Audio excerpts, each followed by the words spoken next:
Hello friends, இன்றைக்கி நம்ம என்ன பார்க்க போகிறோன்னா அந்தமானில் பம்ஃப்ளாட் அப்படிங்கிற ஒரு இடத்துக்கு எப்படி நம்ம இன்றைக்கி ட்ராவல் பண்ண போகிறோம் அப்படிங்கிறத பார்க்க போகிறோம். இங்கே ஹைடோவில் சாட்டம் அப்படின்னு ஒரு இடம் இருக்குது. அங்கேருந்து தான் நமக்கு போட்டில் நம்ம இன்றைக்கி கிளம்ப போகிறோம். நம்ம ஊரில் தமிழ்நாட்டிலலாம் எப்படின்னா நம்ம ஏரியாவிலேருந்து இன்னொரு ஏரியாவுக்கு போகணுன்னா நம்ம பஸ்ஸில் போவோம், இல்லை காரில் போவோம், பைக் இந்த மாதிரி போவோம்.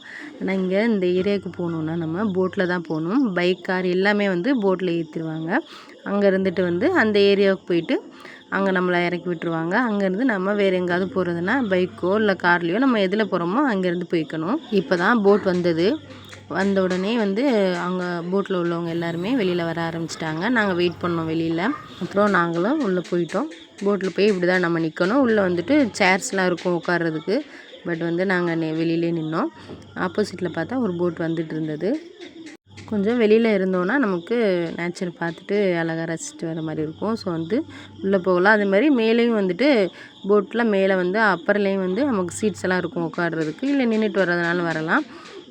பம்ஃப்ளாட் அப்படிங்கிற ஏரியா சும்மா மக்கள் வாழ்கிற இடம் தான். ஸோ பெரிய பஜாரோ இல்லை பெரிய கடைங்க எதுவுமே இருக்காது. எல்லாருமே நாங்கள் இருக்க ஏரியா இங்கே மெயின் பஜாருக்கு தான் வந்தாகணும். ஸோ அவங்க பைக்கில் இல்லை காரில் அவங்களுக்கு பர்ச்சேஸ் பண்ணுறது பண்ணிட்டு போவாங்க. வேலை எல்லாமே அங்கே இருக்கவங்க எல்லாருக்குமே வேலை இங்கே தான் இருக்கும். அங்கே பம்ஃப்ளாட்டில் சின்ன சின்ன கடைகள் தான் இருக்கும். ஸோ அந்தளவுக்கு இருக்காது. எல்லாருமே இங்கே தான் எல்லாருமே வேலை முடிச்சுட்டு திரும்ப அதே போட்டில் வீட்டுக்கு கிளம்பிடுவாங்க. அப்படியே அப்பருக்கு போனோம். பார்த்தா கீழே ஒரு வியூ பார்த்துட்டு வந்தாச்சு. கொஞ்சம் மேலே போனோன்னா நல்லா வியூஸ்லாம் ஃபோட்டோஸ் எடுக்கிறதுலாம் நல்லாயிருக்கும். நாங்கள் போனது ஈவினிங் டைம் தான், 4 மணி ஆகிடுச்சு. ஸோ பார்க்குறதுக்கு நல்லா இருந்தது. கிளைமேட் சில்லுன்னு நல்ல கிளைமேட்டாக இருந்தது. வயசானவங்களாம் மோஸ்ட்லி உள்ளே போய் உட்காந்துருவாங்க. நம்ம நிற்க முடிஞ்சவங்க இந்த மாதிரி நின்றுட்டு போட்டில் ட்ராவல் பண்ணுவாங்க. இது ஒரு நல்ல ஃபீலாக தான் இருக்கும். இதுக்கு டிக்கெட் 15லேருந்து 20 தான் நினைக்கிறேன். நம்ம ஊரில் எப்படி ட்ராவல் பண்ணுவோமோ 15 ரூபாய் டிக்கெட் கொடுத்து பஸ்ஸில் போகிற மாதிரியே தான் இங்கேயும். பைக்குக்கு 20 ருபீஸ் வாங்குவாங்க. நமக்கு 15 நினைக்கிறேன். காருக்குலாம் 40 ருபீஸ் வாங்குவாங்க. அதே மாதிரி போட் ½ அன் ஹவருக்கு ஒரு டைம் போய்கிட்டே இருக்கும்.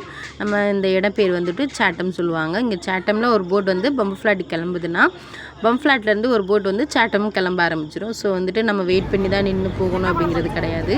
நமக்கு ½ அன் ஹவருக்கு ஒரு டைம் போட்டு இருக்கிறதுனால நம்ம ஈஸியாக ட்ராவல் பண்ணிடலாம், போயிட்டு வந்துடலாம். பம்ஃப்ளாட்டுக்கு ஒரு 25 மினிட்ஸ் தான் ஆச்சு. நாங்கள் அங்கேயே போயிட்டோம். இந்த பம்ஃப்ளாட்டில் இறங்கினோன்னா நமக்கு சுற்றி பார்க்குறதுக்கான நிறைய இடங்கள் இருக்குது. மவுண்ட் எடிட் அப்படின்னு ஒரு ஏரியா இருக்குது. வியூஸ் நல்லாயிருக்கும்.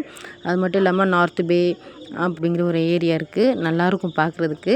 அங்கே தான் நம்மளோட 20 ரூபாய் நோட்டில் இருக்க அந்த பிக்சர் அந்த ஏரியா தான். அங்கேருந்து தான் அதில் அச்சிட்ருக்காங்க. அந்த ஏரியா பார்க்கலாம்.